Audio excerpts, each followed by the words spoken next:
Assalamualaikum warahmatullahi wabarakatuh. Selamat pagi, selamat siang, selamat sore, selamat malam semuanya. Emosi marah memang tidak dapat dihilangkan dalam diri manusia. Hal ini adalah sebuah naluriah manusia. Menurut Al-Ghazali, ada dua cara mengendalikan amarah. Yang pertama adalah tidak menuruti amarah, kecuali hanya pada persoalan yang tidak dilarang dalam agama dan tidak bertentangan dengan akal sehat manusia.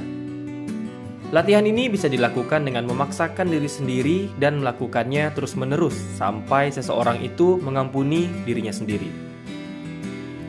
Dengan begitu, manusia harus melatih atau melemahkan potensi amarah dalam dirinya, sehingga ketika emosi marah itu muncul, tidak akan terlalu berlebihan dan tidak sampai menyakiti orang lain. Yang kedua adalah latihan dengan merenungkan bahwa manusia semuanya akan berakhir di dalam kubur. Dengan selalu merenungkan hal itu, manusia akan menjadi lebih zuhud di dunia. Ada baiknya kita selalu menyibukkan pikiran dan hati kita dengan hal-hal yang positif, sehingga emosi marah sudah tidak punya tempat lagi di hati kita. Di dalam Al-Quran juga dijelaskan bahwa menahan amarah lebih baik dibandingkan membalasnya.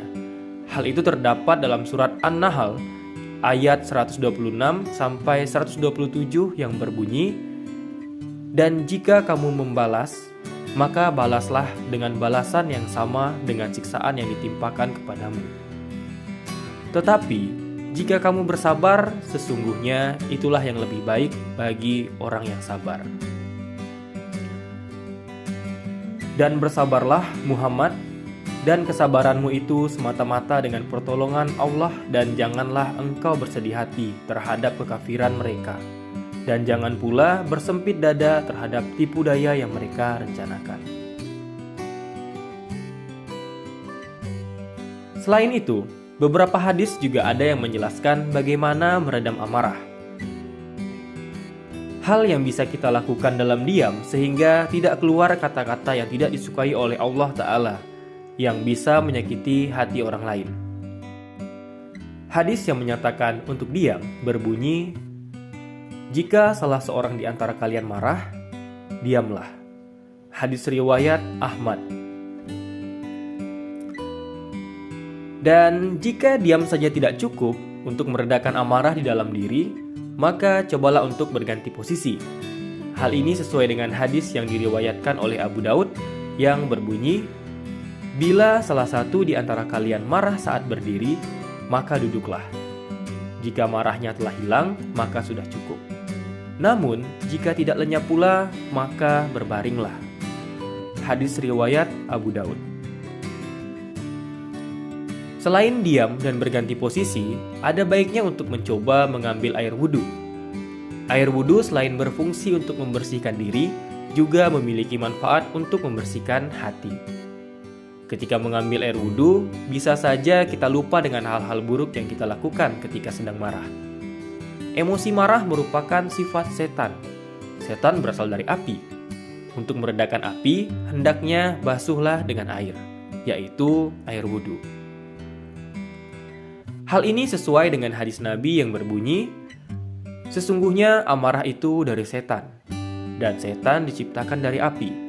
Api akan padam dengan air. Apabila salah seorang dari kalian marah, hendaknya berwudu." Hadis riwayat Abu Daud. Selain dari kajian agama Islam, menurut kajian psikologis ada beberapa cara untuk menghindari amarah atau mengontrol emosi marah di dalam diri, yaitu yang pertama, berpikir sebelum berbicara. Hal ini tentunya bisa jadi salah satu cara untuk mengendalikan diri ketika ada rasa marah di dalam diri kita. Sebelum berbicara, ada baiknya untuk diam dan berpikir sejenak. Apakah kata-kata itu tidak akan membuat orang lain sakit hati atau membuat diri sendiri menyesal? Selanjutnya, yang kedua, ketika sudah lebih tenang, kamu bisa mengekspresikan emosi marah tersebut. Tapi perlu diingat, jangan sampai menyakiti siapapun ketika mengekspresikan emosi marah. Yang ketiga, keluar ruangan. Hal ini tentunya menghindari perdebatan yang tidak akan ada habisnya. Selain itu, kamu juga bisa mencoba kegiatan seperti jalan-jalan, olahraga, dan melakukan hobi yang kamu senangi. Selanjutnya yang keempat, ambil waktu sejenak. Bagi orang dewasa, sebetulnya hal ini harus bisa dilakukan.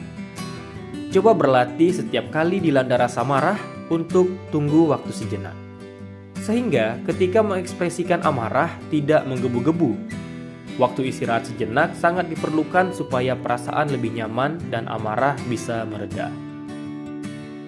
Yang kelima, identifikasi solusi yang memungkinkan. Ketika sedang marah, sebetulnya tidak selalu negatif. Ada kalanya justru bisa memunculkan solusi yang bisa dilakukan untuk menyelesaikan masalah tersebut. Dan yang keenam, jangan menyimpan dendam. Manusia mungkin sering menyimpan dendam sehingga ketika marah semuanya akan terluapkan begitu saja. Sehingga kata-kata atau perbuatan yang dilakukan bisa menyakiti orang lain dan membuat penyesalan pada diri sendiri. Ketika membenci suatu hal atau seseorang, kita kerap menyimpan dendam pada hal tersebut. Dan lebih baik cobalah untuk tidak menyimpan dendam. Selanjutnya, yang ketujuh, cobalah untuk menggunakan humor ketika melepaskan ketegangan yang ada. Hal ini tentunya bisa meringankan dan meredakan ketegangan. Dengan menggunakan humor, bisa membantu kita untuk menghadapi apa yang membuat kita marah. Namun, jangan gunakan sarkasme. Hindari hal itu.